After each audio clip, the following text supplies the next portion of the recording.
লাতিন আমেরিকার দেশ বলিভিয়ায় সামরিক অভ্যুত্থানের চেষ্টার ঘটনা ঘটেছে। তবে শেষ পর্যন্ত সরকার হটাতে পারেনি বিদ্রোহী সেনারা। ব্যর্থ এই অভ্যুত্থানে জড়িত থাকার অভিযোগে দেশটির সেনাপ্রধানকে গ্রেফতার করেছে পুলিশ। খবর বিবিসির।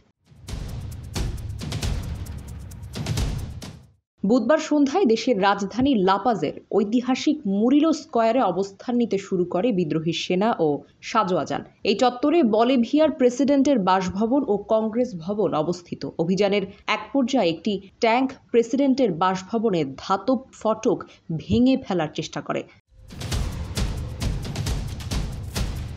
এই ব্যর্থ অভ্যুত্থানে নেতৃত্ব দেন সেনাপ্রধান জেনারেল হুয়ান হোসে সুনিয়া। এ সময় তিনি প্রেসিডেন্টের বাসভবনের বাইরে অবস্থান করছিলেন। সেনা সদস্যসহ যুদ্ধ ট্যাঙ্ক বেষ্টিত হয়ে এক ভাষণে তিনি বলেন, সেনাবাহিনী দেশে গণতন্ত্র পুনর্গঠন করতে চায়, সত্যিকারের গণতন্ত্র প্রতিষ্ঠা করতে চায়। হাতে গোনা সেই একই 40 থেকে 50 জনকে দেশ পরিচালনা করতে দেয়া হবে না। তবে সেনাবাহিনীর এই অভ্যুত্থানের চেষ্টার পরপরই জেনারেল হুয়ান হোসে সুনিয়াকে সেনাপ্রধানের পদ থেকে সরিয়ে দেন প্রেসিডেন্ট লুইস আর্চি। একই সঙ্গে তিনি নতুন সেনাপ্রধান হোসে উইলসন সানচেজকে নিয়োগ দেন।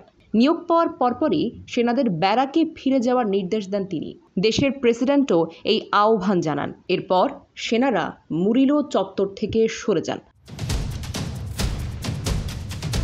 প্রেসিডেন্ট আর্চি এই অভ্যুত্থান চেষ্টার নিন্দা করে দেশের জনগণকে গণতন্ত্রের পক্ষ থেকে সংগঠিত ও সংঘবদ্ধ হওয়ার আহ্বান জানান। তিনি বলেন, আমরা বলিভিয়ার মানুষের জীবন কেড়ে নেওয়ার জন্য আবারও অভ্যুত্থান চেষ্টার অনুমতি দিতে পারি না।